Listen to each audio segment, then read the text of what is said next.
I think a lot of aspects of the Let's Think teaching are transferable or are things that teachers may be doing in their practice already, such as, for example, starting the lesson with concrete preparation where you would share knowledge that's relevant to the topic, and the social construction aspect. So many teachers may already use techniques like think, pair, share or group work to discuss concepts with roles in the group.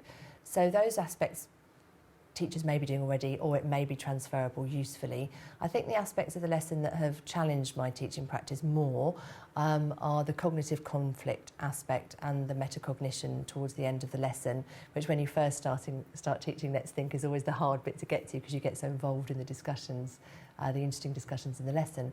So I think in terms of transferring those skills to other lessons, I've certainly thought about things like hinge questions, raising the level of cognitive conflict, and also allowing students to challenge each other with my mediation rather than me leading them down a certain path of guessing what's in the teacher's head, which can happen in lessons sometimes.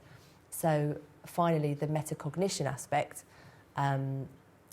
I would say that's really useful in every lesson, to be thinking about your thinking. How did you come to that conclusion? Getting that critical distance. And I think to get our students to that higher level of thinking, aspects of metacognition are something that I consciously try and introduce into other lessons as a result of the Let's Think structure. We teach Let's Think in mixed ability classes, and so one fantastic gain of Let's Think is the ability of all ability ranges of students to be stretched and challenged. So the thing that I love about Let's Think is that you sometimes get the most insightful answers from the students that you might not expect them from, because the method of teaching and the posing of the questions elicits answers from all students. Let's Think can be difficult for the type of student who normally get the right answer. So you challenge the high ability or the right answer students, if you like, by putting them on the spot, so they're challenged, but they're also discussing in their mixed ability groups, so you therefore raising the challenge for all students as well. So I think what my students get out of Let's Think is the excitement of the cognitive challenge, because they will always be made to think hard and there'll be that cognitive dissonance within the lesson.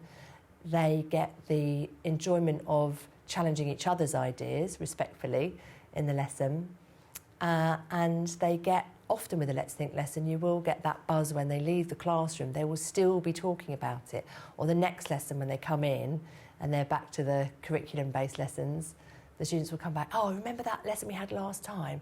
I thought about something else I'd like to do to Paula Brown's snowsuit. What I would do is I'd put it in a rocket and then I'd shoot it over her fence. They'll come back and they'll keep thinking about it after the lesson. So I think the legacy of the Let's Think for the students is that they are made to think, and then that they keep on thinking.